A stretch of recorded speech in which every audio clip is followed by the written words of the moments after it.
Bonjour à toutes et à tous. L'exploitation durable des plans d'eau pourrait contribuer à l'économie mondiale à hauteur de 1,5 milliard de dollars grâce à une gestion efficace. Il s'agit là de la conclusion d'une conférence sur l'économie bleue tenue à Nairobi au Kenya en novembre 2018, avec un total de 38 pays côtiers et insulaires sur 54 et un littoral de plus de 47 000 kilomètres. L'Afrique devrait tirer grand profit de cette manne. Encore que plus de 90% des importations et des exportations africaines transitent par la mer et plusieurs des corridors commerciaux les plus stratégiques de la planète sont situés en Afrique. Oui, l'économie bleue représente une alternative de développement économique et industriel pour les pays africains. L'Union africaine la qualifie même de nouvelle frontière de la renaissance de l'Afrique. Pourquoi donc ce secteur ne décolle-t-il pas ? Quels sont les défis auxquels il se trouve confronté? Que faire pour que l'économie bleue aide à atteindre les objectifs de développement durable de l'agenda 2030? Autant de préoccupations que j'aborderai dans un instant avec mes invités dans ce numéro d'Espace Éco. Bienvenue à toutes et à tous.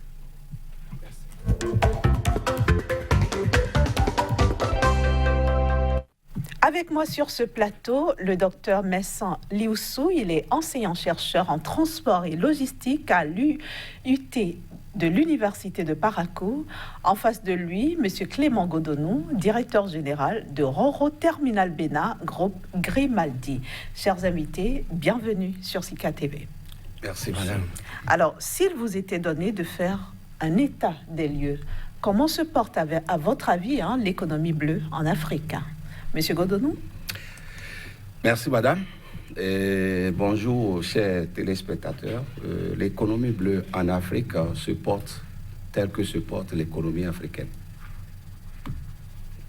Je le dis parce que l'économie bleue est le support de l'économie.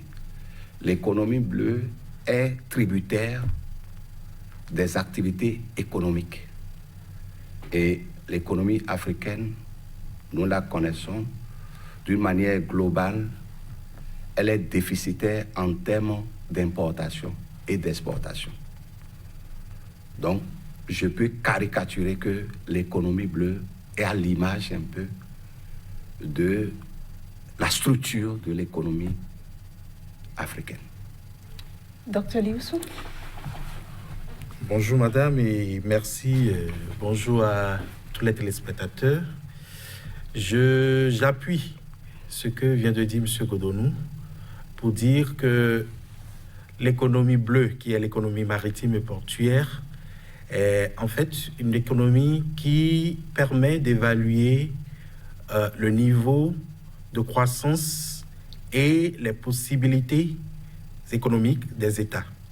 Et c'est d'ailleurs pour ça qu'au niveau du système des Nations Unies, la CNUSED s'attache à présenter tous les ans un état de l'économie maritime à travers le monde. Et il y a des agrégats à travers lesquels cette publication du système des Nations Unies essaie de voir dans quel pays du monde, dans quelle zone du monde, l'activité maritime et portuaire est en train de se lancer, est en gestation ou en train de connaître une certaine croissance. Et quand vous l'étudiez bien, il y a une corrélation positive entre l'émergence de l'économie maritime et portuaire et l'émergence économique globale de ces zones économiques ou de ces États-là. Donc, l'Afrique devrait normalement tirer grand profit de l'économie bleue, mais on constate qu'avec nos capacités, nos potentialités économiques qui sont malheureusement sous-exploitées ou mal exploitées, l'économie bleue en Afrique connaît aussi cet état de léthargie. Pourquoi justement cette léthargie? Écoutez, madame, cela est dû à beaucoup de facteurs. D'abord, il faudrait comprendre que l'Afrique est rentrée un peu tard dans la mondialisation maritime et portuaire. Parce que, au départ, nos nations n'avaient pas eu de contact ou n'avaient pas développé la technologie d'accès à la mer. C'est vrai, vous allez me parler du Nil et de l'Égypte, qui quand même a fait beaucoup de choses dans ce sens-là. Ouais, je vous dévance donc sur le fait. Mais il faudrait comprendre que nos pays, malheureusement, n'ont pas tiré grand profit de ces développements technologiques de ce moment-là. Et du coup, l'Afrique elle-même se scène en un certain nombre de parties de zones maritimes. Il y a l'Afrique du Nord qui a un autre développement de son économie bleue. Il y a l'Afrique du Sud qui a également une autre architecture de son économie bleue. Et puis il y a l'Afrique au sud du Sahara qui malheureusement n'arrive pas véritablement à s'intégrer dans cette mondialisation maritime et portuaire. Et donc les raisons sont multiples, elles sont liées peut-être à plein de choses que nous allons essayer de dépouiller pendant cet entretien. Monsieur Godonou, la léthargie que nous observons, elle vient d'où? Alors, moi, je dirais que les raisons sont d'abord politiques, organisationnelles et aussi culturelles. Il a expliqué, les Africains n'avaient pas la culture de la mer. Et c'est arrivé, disons, que nos pays ont connu cette culture à partir de la colonisation. Et cette culture, les premières infrastructures portuaires qui ont été installées dans nos pays, c'était juste pour transporter des greniers, les produits agricoles vers la métropole. Donc, on n'avait même pas un développement d'infrastructures dans le sens du développement économique des pays. Mais c'était plutôt un développement d'infrastructures dans le sens de la traite, dans le sens de l'importation, du transport des champs, de l'arrière-pays. Encore, quand je parle de l'arrière-pays, je parle justement de ces greniers-là. Lorsque vous prenez par exemple, pour avoir une idée, lorsque vous regardez un peu les chemins de fer au niveau de nos pays africains, regardez la charpente ou la colonne ou l'architecture, si vous voulez, des chemins de fer au niveau du Bénin. Les chemins de fer partent d'où? Des palmeraies vers le port. Des champs de coton vers le port. Vous n'aurez pas de chemin de fer en dehors de ces trajectoires-là. Donc, tout était conçu pour que les pays africains restent dans une logique de développement de leur économie bleue. Et la politique, j'ai parlé de politique, parce qu'après les indépendances, nous-mêmes n'avons pas su développer une bonne politique pour changer la tendance qui avait été donnée à notre économie bleue. Et l'organisation, bien sûr. Nous allons développer tout ça, parce que lorsqu'on observe aujourd'hui, comme il a bien désigné, l'économie maritime dans le monde, vous avez de grandes lignes commerciales maritimes dans le monde. Quand vous regardez la carte du monde en termes d'organisation de transport maritime dans le monde, vous verrez des fibres vers nos pays, lorsque vous avez des canaux vers d'autres pays. Et cela montre l'importance des activités que nous avons, des activités économiques que nous avons dans nos pays africains. Et pour parler, par exemple, quand vous prenez par exemple le Maghreb, ces pays autour de la Méditerranée se sont mieux développés parce qu'ils ont l'autre façade de la Méditerranée qui est développée. Ils ne sont pas développés à la même hauteur, à la même échelle, mais comparé quand même à l'Afrique au sud du Sahara, il y a un développement plus poussé. Quand vous allez, par exemple, en Afrique orientale, vous avez aussi un autre développement qui est Mombasa, est le tout premier aujourd'hui. Parce que Mombasa n'est pas resté dans le giron d'une colonisation donnée. Cette zone, cette corne de l'Afrique a connu un développement de l'économie bleue par rapport à l'Asie. Par rapport à l'Asie. Vous venez dans la zone, j'avais parlé de orientale. Vous venez au sud de l'Afrique. Vous avez l'Afrique du Sud, le port de Durban, qui est le grand port en Afrique du Sud. Venons maintenant dans la corne ouest africaine. Prenez de Dakar jusqu'à l'Angola. Regardez quelle est la dominance dans ces ports-là. Quelle est la dominance économique dans ces ports-là? Vous verrez les ports anglophones, les ports francophones et les ports lusophones. Et regardez, étudiez un peu comment ces ports sont organisés. Donc, en réalité, il y a aussi la politique qui a donné un cachet pour le développement de l'économie bleue, qui n'est pas toujours un cachet de développement harmonieux, un cachet de développement social, un cachet de développement durable pour nos pays. Docteur Lioussou, est-ce qu'à partir de ce qui vient d'être dit, nous pourrons prétendre que nos gouvernements, surtout au niveau de l'Afrique subsaharienne, ont manqué d'ambition? Merci, madame. Ou n'ont pas pris la mesure du potentiel que représente l'économie bleue? Non, mais écoutez, quand on parle d'économie bleue, c'est difficile même pour les États de contrôler l'économie bleue.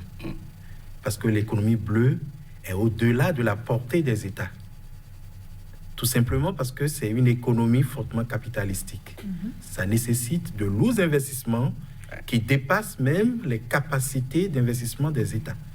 Du coup, c'est vraiment des groupes organisés qui ont pris d'assaut les maillons de cette économie-là. Et pour en venir à l'Afrique, observez ce qui se passe en Asie, et plus particulièrement en Chine.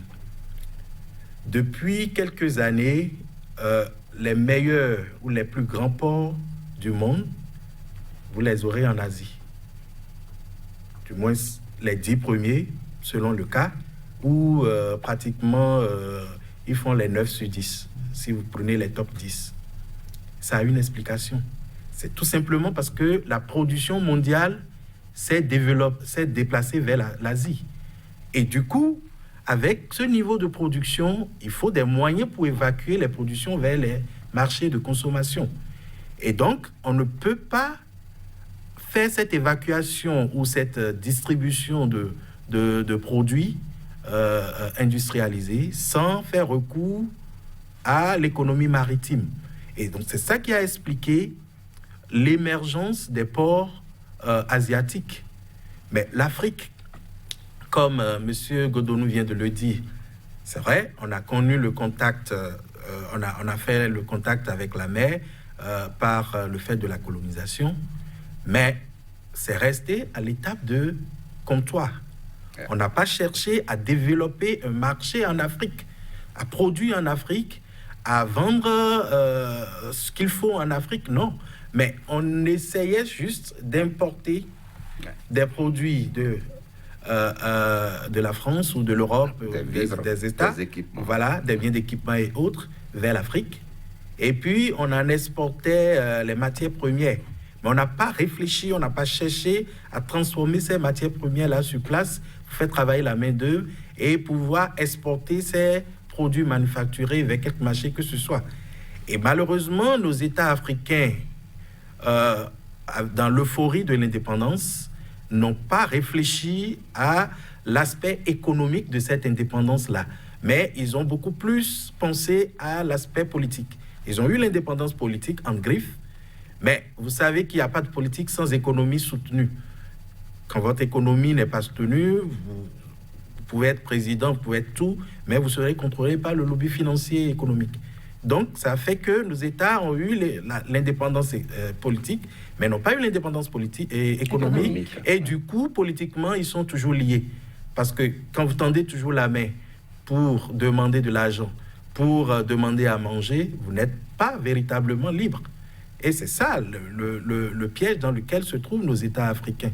Donc, l'Afrique aurait pu s'intégrer dans cette économie maritime mondiale, mais l'Afrique n'a pas su profiter de l'opportunité offerte pour le faire. Et cette opportunité ne pourrait être saisie que si réellement l'Afrique devient un centre de production. Mais si ça continue d'être un marché de consommation, ça va être difficile de développer l'économie bleue en Afrique. Est-ce qu'on peut considérer alors que c'est pas demain la veille? Écoutez, madame, je ne suis pas pessimiste. J'ai foi que cette Afrique-là va se réveiller. Et c'est d'ailleurs dans ce sens que nous nous retrouvons au sein d'un réseau de chercheurs à travailler sur la façade atlantique de l'Afrique, en réfléchissant sur les opportunités qu'on pourrait tirer de cette façade atlantique de l'Afrique au regard de son contact avec la mer, parce que nous estimons humblement que s'il y a une possibilité de développement de l'Afrique demain, ce ne serait que par la mer. C'est le jour où les Africains, des dirigeants jusqu'au bas peuple, nous allons tous ensemble comprendre l'importance de l'économie bleue et prendre les mesures nécessaires d'abord à travers les formations et à travers les infrastructures et l'organisation qu'il faut. C'est à partir de ce jour que nous pourrons marquer un pas de développement. Sinon, ce n'est pas encore gagné. Alors, Monsieur Godonou, ce n'est pas gagné, mais d'où doit venir le déclic? Ben, moi, je pense que le déclic doit venir d'abord du nom, ce que j'appellerais d'une capitalisation de l'expérience, surtout des pays asiatiques. Puisque quand on fait un recul de 60 ans en arrière, nous étions presque au même niveau que les pays asiatiques. Et ils ont commencé d'abord par un développement endogène, un développement régional, avant de commencer par faire leur développement sur le plan international. Les pays africains, nous avons, à différentes échelles, bien sûr, parce que je l'ai dit tout à l'heure, quand on prend l'Afrique du Nord, c'est un autre développement. Quand on prend l'Afrique de l'Ouest, c'est un autre développement. Quand on prend l'Afrique méridionale, c'est un autre développement. L'Afrique orientale, c'est un autre développement. Et tout ça, je l'ai expliqué, c'est lié au passé politique, à l'organisation de chaque... et à la culture de chaque pays aussi. L'Afrique doit repenser au fait sa politique économique. L'Afrique doit revoir la structure de l'économie. Si vous lisez un peu comment l'économie de nos pays s'est développée, vous allez constater que les années 70, les Africains ont découvert le pétrole et presque tous, ils ont laissé l'agriculture pour se lancer dans l'exportation du pétrole. Et c'est ça qui a détruit carrément la structure de l'économie de nos pays. On a basé notre économie sur l'exportation des produits bruts, des produits agricoles. Et on a commencé par consommer ce que nous importons. Et il se trouve que les prix de ces produits que nous exportons sont fixés par d'autres chapelles, pas par nous-mêmes. Mais nous achetons des produits dont les prix sont encore fixés par les mêmes personnes. Donc, économiquement, on est dépendant. Nous devons repenser ça. Nous devons revoir cette logique-là et comprendre que notre développement doit être d'abord endogène et régional. Il faut une vraie intégration régionale. Et je pense qu'il y a un travail qui se fait aujourd'hui au niveau d'abord de la CEDEAO, au niveau de l'Union africaine. Je pense que nous devons tous accompagner ce travail-là et qu'on passe de l'étape théorique à la pratique. Il y a une bataille qui se livre entre les différents ports aujourd'hui. Parce que quand on parle de l'économie bleue, quand on parle du secteur maritime et portuaire, c'est d'abord un réseau d'armateurs, un réseau de navires, un réseau d'acteurs. On va se demander, dans ces réseaux-là, les Africains se trouvent où? Dans le réseau des armateurs, nous sommes où? Dans le réseau des navires, nous avons quel navire? Dans le réseau des acteurs, là, nous sommes où? Nous sommes toujours accompagnateurs. C'est le vrai problème, ça. Donc, là aussi, nous devons changer de politique. L'économie bleue, c'est d'abord une politique, une stratégie. Il a dit tout à l'heure, lorsqu'il voulait classer les ports, lorsqu'il parlait de l'importance de tel port par rapport à tel autre, ça dépend de ce qu'on prend comme indice. On peut classer un port premier sur le plan du tonnage global, comme on peut dire aujourd'hui, c'est les conteneurs qui sont les plus indicateurs, c'est par rapport aux conteneurs. Donc, chaque port africain aujourd'hui doit pouvoir évaluer ses capacités, ses potentialités, connaître ses faiblesses. Et les ports doivent s'organiser, se mettre en réseau. Pour appuyer ce que je dis, lorsque nous venons par exemple en Afrique de l'Ouest aujourd'hui, depuis Dakar jusqu'à Lagos, il y a un développement des terminaux à conteneurs que chacun de ces ports est en train de faire. Et selon le cas, à l'échéance 2023, on aura des capacités énormes. Les ports africains, aujourd'hui, dans la cône ouest africaine, sont en train de se donner des capacités, mais ils ne pourront pas exploiter d'une façon efficiente les installations qu'ils sont en train de se doter. Parce que l'économie n'accompagne pas. La structure économique aujourd'hui de nos pays ne permet pas la chose. Vous avez des infrastructures qui ont des capacités et de lourds investissements, comme il a bien dit tout à l'heure, mais ces infrastructures sont là juste pour la beauté. Il y a 4 ans, le port de Lomé avec LCT a battu le port de Lagos. Aujourd'hui, la tendance est en train d'être renversée. Et donc, c'est une lutte perpétuelle parce que le port est un milieu dynamique. C'est un milieu dynamique. Et nous devons tenir compte aussi des nouvelles tendances. Nous avons l'habitude d'être toujours en retard par rapport aux autres. Pour illustrer, vous savez que la tendance aujourd'hui, c'est au gigantisme des navires. Les navires qui datent des années 90, c'est ces navires-là que nous recevons aujourd'hui dans notre zone et qui sont les plus grands navires et nous nous bombons les torses pour dire nous prenons les navires de nouvelle génération. Dans d'autres ports, c'est des navires de 22 000 EVP que les gens reçoivent. Nous sommes encore à des navires de 8 700 EVP et on est content. L'armateur veut maximiser ses escales aujourd'hui et préfère charger depuis l'Asie jusqu'au port de destination au lieu d'aller éclater dans un autre port pour pouvoir. dispatcher la marchandise dans les ports secondaires.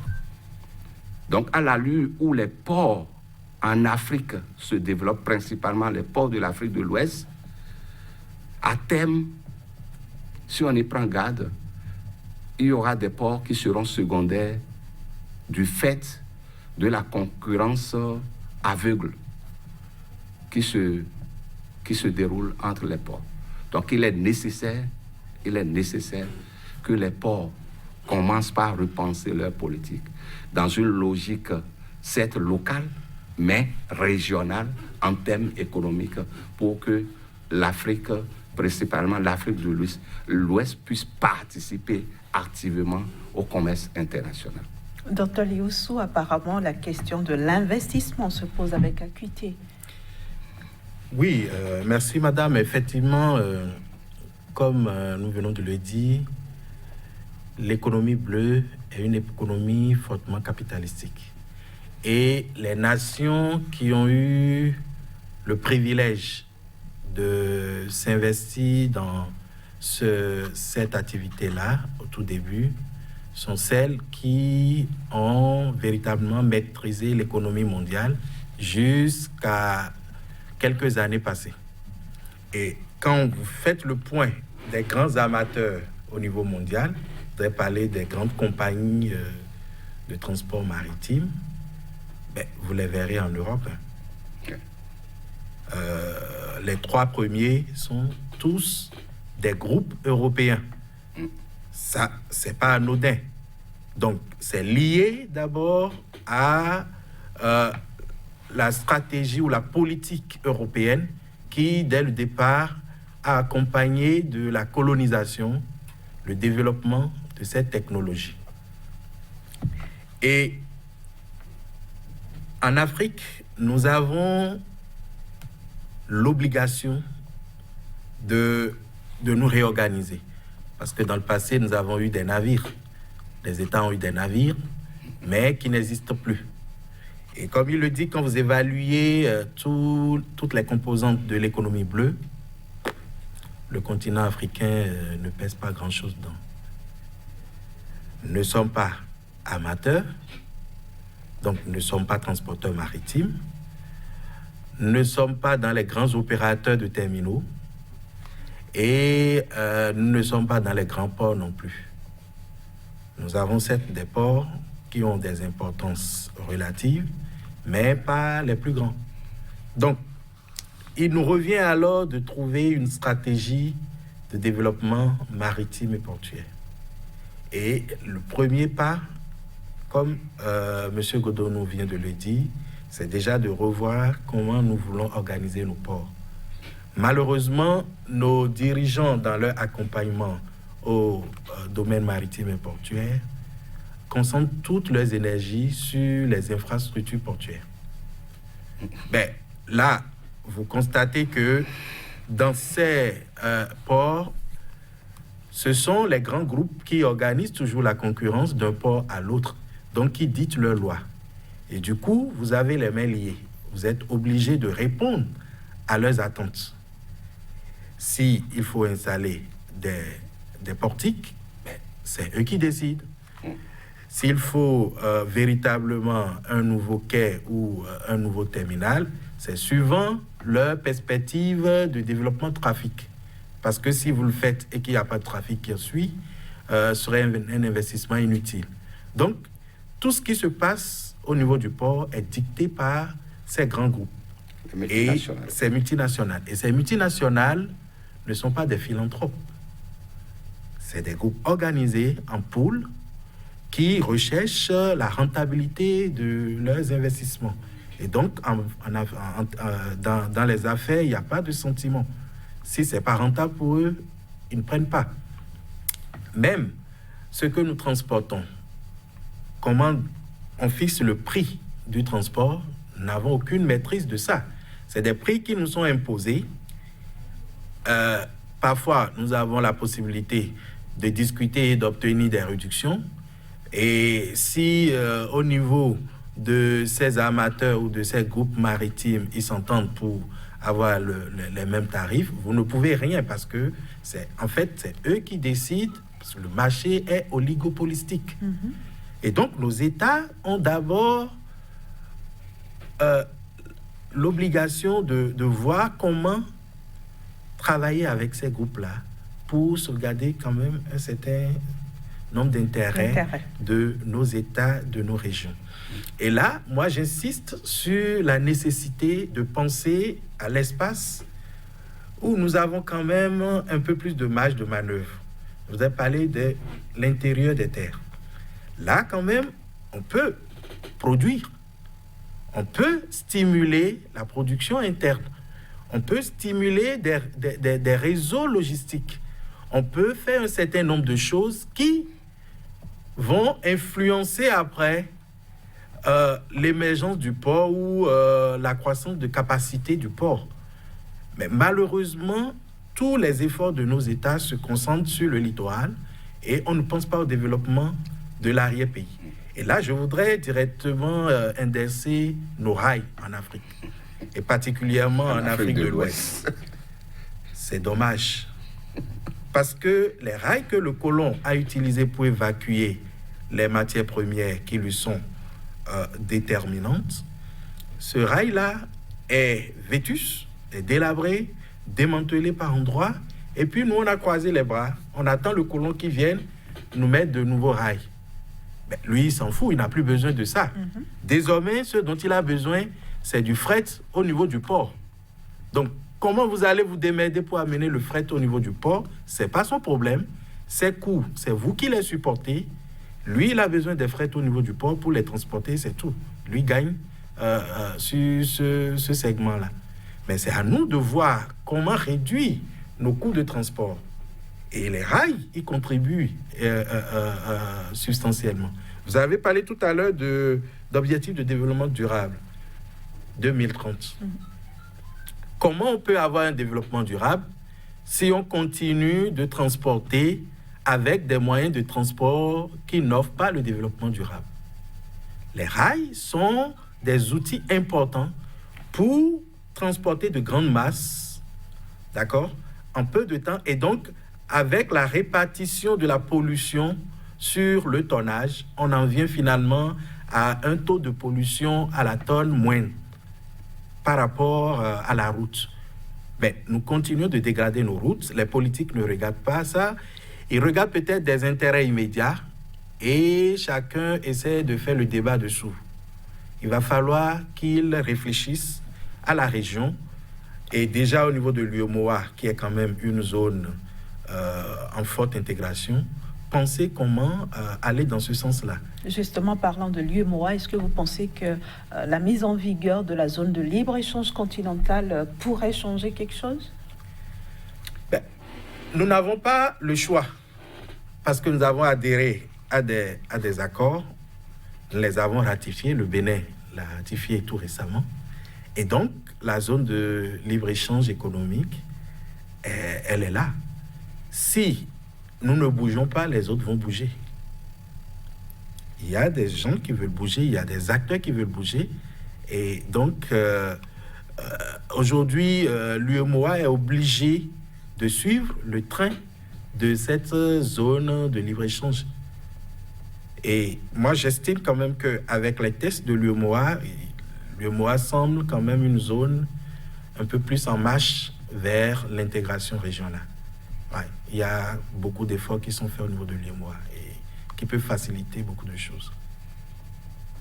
Monsieur Cotonou, oui. Moi, je voudrais aller même plus loin. Il faut qu'on aille au niveau de la CEDEAO. Parce que notre zone, notre région n'est rien sans le Nigeria. En termes de population, le Nigeria doit représenter au moins plus de 50%. Donc, on ne peut pas construire une économie véritablement solide en Afrique de l'Ouest en sortant le Nigeria. Et le Nigeria est la première économie aujourd'hui dans la sous-région, suivie de la Côte d'Ivoire. Donc, il faut qu'on dépasse les limites de l'UEMOA et aller au niveau de la CEDEAO si nous voulons véritablement avoir une économie solide dans la sous-région. L'intégration dont je parle doit prendre en compte tous les pays de la zone de la CEDEAO. Parce que quand on prend le Nigeria, j'ai parlé de la population tout à l'heure, du point de vue économique, le Nigeria doit représenter près de 60%. C'est très important. Les pays de notre zone monétaire doivent représenter 32% à peine en termes de population. Ça ne représente rien. Ça ne représente rien. Sur les 380 millions que nous sommes dans l'Afrique de l'Ouest, le Nigeria fait près de 200 millions. Donc, une zone économique. Je prends toujours la Chine comme modèle. Moi, je m'intéresse un peu au développement économique de la Chine en termes d'économie bleue. Comment ils sont arrivés là. Et le développement des ports. Comment ils ont essayé de construire leurs ports en tenant compte des potentiels de chaque territoire, de chaque espace. C'est très important. Nous devons copier cela. Et si nous copions ce modèle-là, je pense qu'on va vite évoluer. Le modèle de la Chine est très important. Et beaucoup de pays copient la Chine aujourd'hui. Même le Brésil. Même le Brésil suit le modèle chinois. L'Inde suit le modèle chinois. Il y a déjà, j'ai un doyen qui a l'habitude de dire, ce n'est pas maintenant que nous allons inventer la roue ou bien l'eau chaude. Ce qui a marché ailleurs, on peut s'inspirer de ça et essayer de mettre les réalités de notre milieu par rapport. Donc pour moi, pour avoir une économie véritablement solide, il faut qu'on aille au moins à l'échelle CEDEAO. Autrement, notre part dans le commerce international sera toujours ridicule et on sera toujours comme un wagon. Mais pas un wagon de premier rang. Parce que lorsque la locomotive va démarrer, le wagon que nous allons constituer va démarrer peut-être en un temps plus Z. Donc, il faut qu'on aille vite. À l'échelle CEDEAO, ça va faire un bon poids dans l'économie mondiale et nos pays pourront se développer. Et pour le faire, il faut qu'on finisse avec les questions d'exportation de pétrole, d'exportation de produits de rente. On ne peut pas construire une économie solide sur cette base-là. Qu'on commence par régler la question d'abord de ce que nous consommons en local. Ça va nous créer des richesses. Et c'est après ça qu'on pourra penser à l'économie, aux produits de rente, aux produits miniers et autres en exportation. Je pense que le Nigeria a compris ça aujourd'hui. Il travaille. Et les infrastructures portuaires qu'ils sont en train de mettre, c'est dans cette logique-là. Quand on prend, par exemple, Akwa Igbo, comment ils appellent ça, qui est une zone agricole, le Nigeria est en train de construire aujourd'hui un port là pour pouvoir servir tout le pays et même les pays de l'interland. Donc, nous avons ce danger-là qui nous guette si on ne se prépare pas. Je parle du Bénin. Parce que si on est dans une économie régionale, on doit avoir un poids dedans. Et pour avoir le poids, il faut travailler. Il faut produire en interne. Docteur Youssou, vous estimez aussi qu'une stratégie basée sur le développement régional serait plus efficace? Écoutez, nous n'avons pas le choix. C'est le chemin parce que seul, on ne peut pas grand-chose. Il faut voir encore les capacités du Bénin. Donc, le développement doit se penser au niveau régional. Et comme il a dit, effectivement, la CEDEAO est quand même un grand ensemble et qui pourrait véritablement impulser un développement harmonieux. J'ai parlé beaucoup plus du l'UEMOA parce que j'estime qu'il y a beaucoup de freins, d'entraves au niveau de la CEDEAO. Tandis qu'au niveau de l'UEMOA, les décisions prises s'appliquent un peu plus facilement. Donc, si déjà on arrive à avoir un ensemble UEMOA un peu plus fluide, ça pourrait faciliter une CEDEAO qui va beaucoup plus prendre le pas parce qu'il y aurait déjà des automatismes qui vont se faire.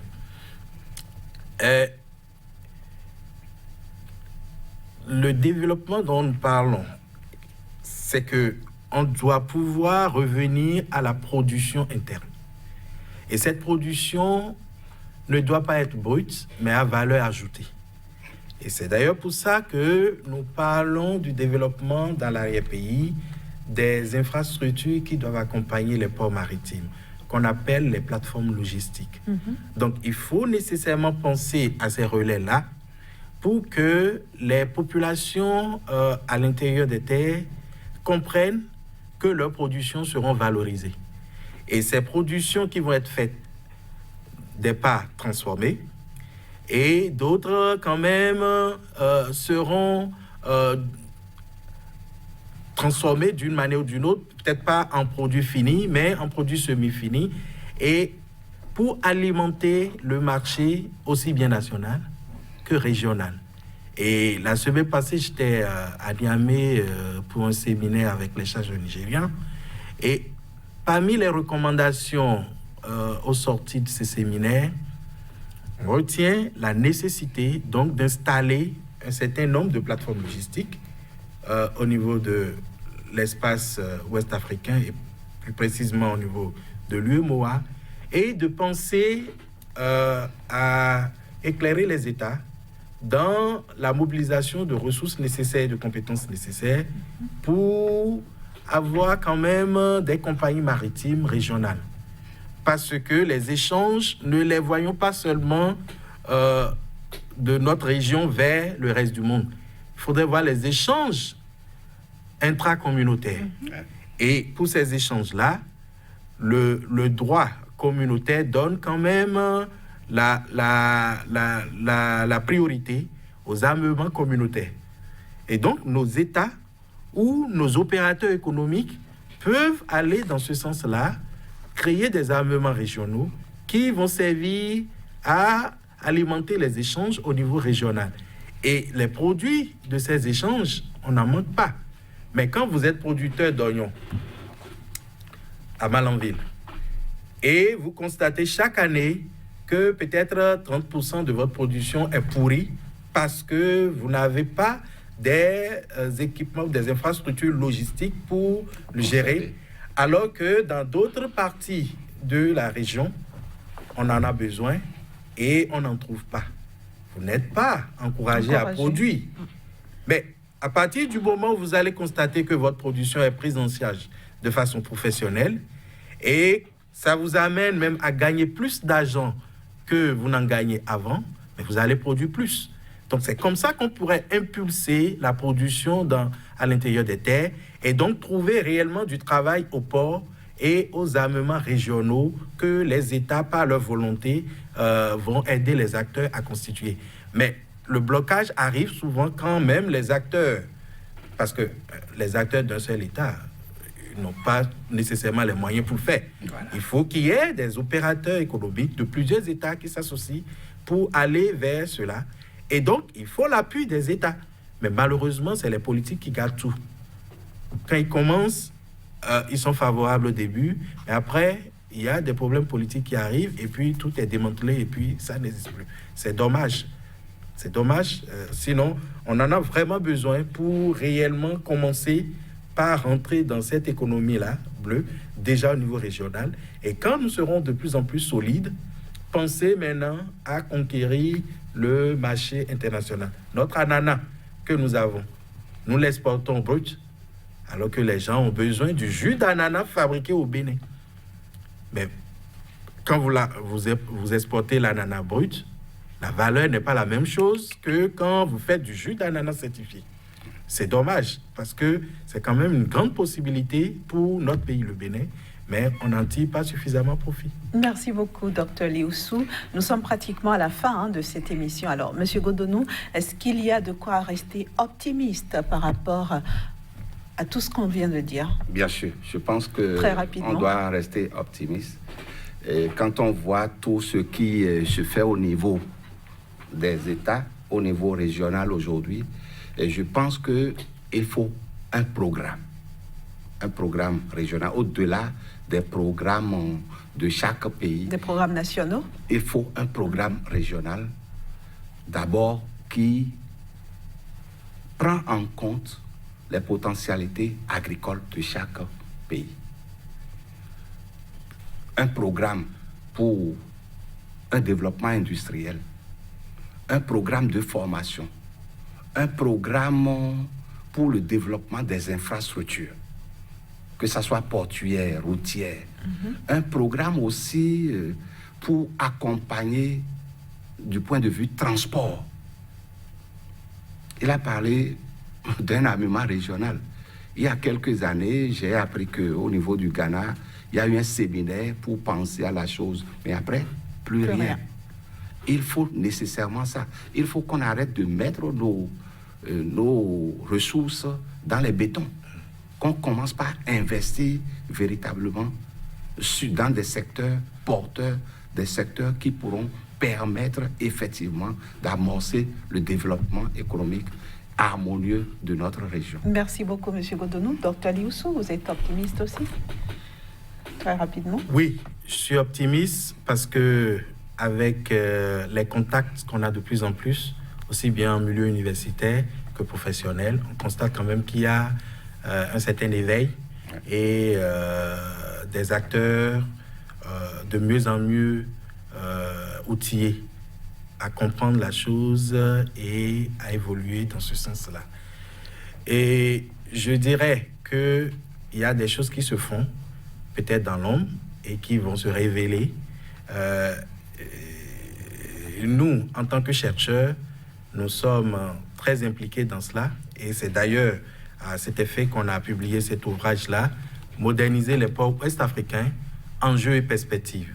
Donc, nous sommes véritablement dans la réflexion, mais comme il le dit, il faut qu'il y ait des accompagnements politiques, économiques, au niveau régional, pour sécuriser les investissements. Parce que les investissements dans le domaine de l'économie bleue sont excessivement lourds. Et sans sécurité, il y aurait du mal à investir. Il faudrait le faire parce que c'est quand même une économie qui est créatrice de richesses et d'emplois. Merci beaucoup, Dr Lioussou. Je rappelle Merci que vous êtes enseignant-chercheur en transport et logistique à l'IUT de l'Université de Parakou. En face de vous, nous avons M. Clément Godonou, le directeur général de Roro Terminal Bénin, groupe Grimaldi. Merci, chers invités, d'avoir été là et à très bientôt. Merci Merci. beaucoup. Merci à vous. Merci à vous. Merci.